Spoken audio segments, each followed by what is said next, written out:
guys, I hope you all had a really lovely half term. There was lots of glorious weather and sunshine, so hopefully you got outside a little bit and enjoyed that Okay, so before half term, I introduced you to our next topic that we're going to focus on until the end of this year, which is all about persuasive speeches.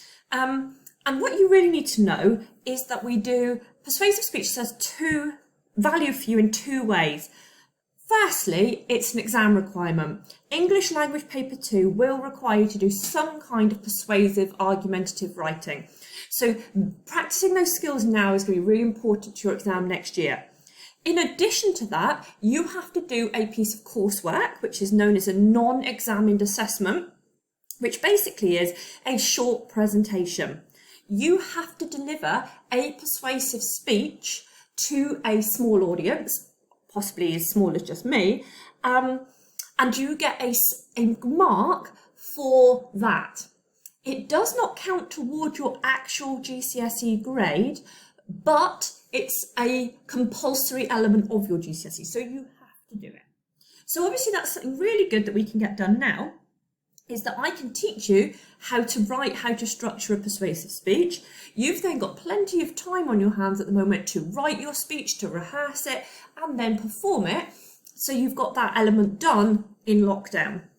But because it doesn't directly contribute towards your exam, it's obviously something we can do that's perhaps got less riding on it in terms of your overall grades. Okay, so before half term, what I wanted to teach you, what I wanted you all to know is what the Aristotelian triad is.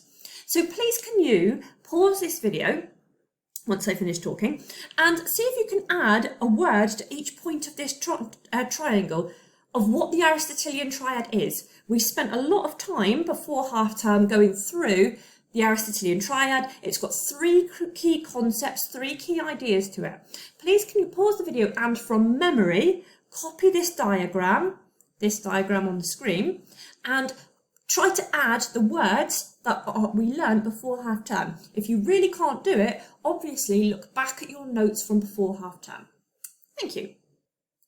Okay, so I hope at least some of you were able to do that. I know with the joy of a sunny half term, it's easy to forget, but hopefully you managed to write down these three words: logos, ethos, and pathos. These are the fundamental building blocks of really good persuasion. And even though Aristotle wrote this thousands of years ago, his book, The Art of Rhetoric, these are the key principles of how human beings seek to use language to influence others. So a quick reminder, this one down the bottom here, ethos, is really important. It's about selling yourself as a decent human being who can be trusted. People don't want to listen or follow the guidance of people who they think are untrustworthy or lack credibility. So when you're trying to persuade someone to agree with you or to do something, we must sell ourselves as a decent human being, and we call that creating a strong ethos. The second one up here, logos, that in theory is most of what you write. The logos is the argument, what you actually say, the details, your reasons, the facts you draw upon. So the bulk of your speech is about logos, developing a logical line of argument that is reasonable and truthful and contains facts. And then we've got this little one down the bottom here, which is so essential, which is pathos. Pathos is emotions. So whereas logos is all about intellect, appealing to people's brains and helping them know stuff, pathos is all about feelings, making people feel emotions, which then influences them to agree with what you have to say.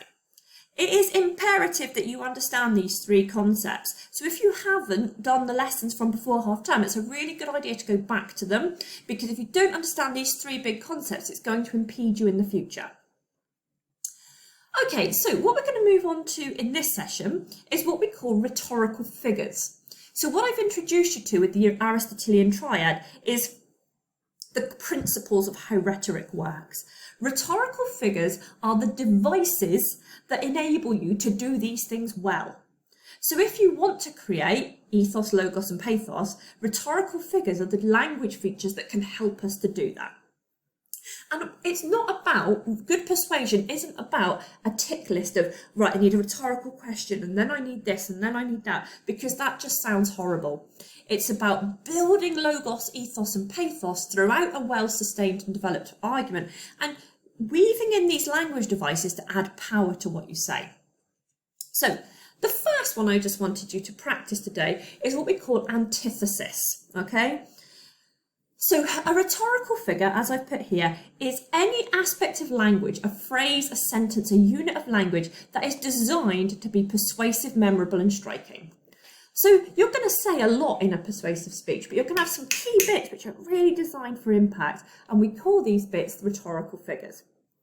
Now, one way that we can make language more powerful and memorable is through antithesis, which is a really simple rhetorical figure. And antithesis basically means opposites. When you deliberately put two things next to each other that are opposite to each other. And often, in persuasive speeches, it's designed to show reality versus potential. This is the reality. If you do what I say, if you have the same vision as me, this is the potential for a better future. Really famous example from Neil Armstrong here of antithesis. That's one small step for man, one giant leap for mankind. So obviously we've got here the use of the word small, and we've got the use of the, small step. Highlight the whole bit. Then we've obviously got the antithesis, we've got giant leap. So the fact that those two phrases are positioned next to each other, close to each other in a sentence, but they are opposite, gives the sentence more memorability and more power. There's a reason why all these years later people still know that sentence, because the antithesis is incredibly powerful and memorable. Okay, so here on this screen are some examples of antithesis from various different texts. All I'd like you to do, please, is to write each one out, so to copy the little line and to identify which words are the antithesis, which words create antithesis. So we've got this one from Macbeth, there are daggers in men's smiles, some Dickens, something from the DC Comics. So just copy each sentence, highlight which words are examples of antithesis, please. Pause the video and do that now. Okay, hopefully you find that relatively straightforward. We've obviously got, in this first one, we've got a reference to daggers, and then we've got a reference to smiles. So it's not direct antithesis in the same way as big and small sort of thing, but we can see daggers we associate with violence, with anger, with hurting people, and then we have smiles as to do with kindness and friendliness. So we've got the opposite to show that people can be fake in this instance. This one's quite straightforward, isn't it? We've got best, it was the best of times, directly contrasted with worst. Then we've got, it was the age of wisdom, it was the age of foolishness, belief and incredulity. Incredulity is obviously the opposite of belief. Even if you didn't know the word, you probably worked it out. This one's easy. In brightest day, in blackest night, brightest and blackest here. Bit of Katy Perry, you're hot, then you're cold, you're yes, then you're no, you're in, then you're out, you're up, then you're down. So again, trying to draw out the kind of contradictions of a person and how changeable they are, and the kind of variability of their character. One from T.S. Eliot, in my beginning is my end, obviously beginning and end. And one from the wonderful Martin Luther King, we must all learn to live together as brothers or we will all perish together as fools. So live and perish here being used to create that kind of antithesis, isn't it? That we can survive or we can die, but also brothers and fools in a sense as well. So lots of different effects being created through language, but all examples of antithesis. Okay, so what I'd like you to do now then is to create your own antithesis sentences. So you see down here, I've written the first part of a sentence, and all I want you to do is to either write a second sentence or add to the first sentence something that creates antithesis. So I've done the first one, a really straightforward one. Revising will help you pass your exams. Playing computer games will help you fail your exams. Not necessarily strictly true, but it's an example of antithesis. And if I was trying to argue that you need to revise more or persuade you to revise more, that's what I might use as antithesis. The past is a dark place. So you could write something here that's possibly about the future, that's potentially about light. We need to work towards a fair and equal society. You could potentially write something here about what society is like now with words that are opposite to fair and equal. in the darkest of the night. And here I've tried to give you a sentence stem, hope was a. So we need something that's obviously going to create a contrast with darkness. So please copy this out. You don't need to draw a table, you can just write sentences, but convert each one into a lovely example of antithesis. Pause the video and do that now, please. Oh, okay guys, so hopefully you managed that, and if you'd like your teacher to check your answers, please take a photograph of the work you've done, email it to your normal class teacher, they will check and give you feedback, okay? So the second technique I'd like to introduce you to today is what we call an allusion. Allusions are a lovely little thing because they show that you're clever and they can allow you to communicate a lot of meaning in one short sentence. Basically, an allusion is any time you create a link between the topic you're discussing and a well-known aspect of culture, religion, or literature. So you use a reference to something from a book, something from history, something from religion, and you rely on the reader's wider knowledge of the world to infer what you mean. So I've got two examples here drawn from literature. So you commonly hear this and see this written about people to say, he was a real Scrooge. Which, if somebody said that, you, as people who have read A Christmas Carol, would infer what is meant about that character, that man. You wouldn't sit there and think, what on earth does that mean? You would think, oh, he's really tight, he's greedy, mean, unpleasant, potentially comes around and is good at the end. But generally, when we talk about someone as being a Scrooge, we're talking about Scrooge's worst characters. Second one here, sometimes you see it said that a character had something of Lady Macbeth about her. Can you please pause this video and just take a minute or two to think, what do you think someone would mean if they referred to somebody as having something of Lady Macbeth about them? What qualities might they be trying to imply about that person? Okay, so hopefully, the fact that she's manipulative, devious, ambitious, untrustworthy, all of those sort of terribly negative things we associate with Lady Macbeth. So making a reference to a character from literature, and it has to be something that's big enough for everybody to know it. It has to be your Dickens, your Shakespeare, these big canonical texts, which mean that lots of readers are going to know who these characters are, so they can infer what it is you're trying to suggest about through the reference. Now, another way of doing this is by linking to Greek mythology. Now, I absolutely love Greek mythology. There's so many wonderful stories. So much of it explores what it is to be human. And you'll find writers all the time say things that link to a character or an event from Greek mythology. And again, they're relying on our cultural knowledge to infer what it is they mean. And a really great example is Sisyphus.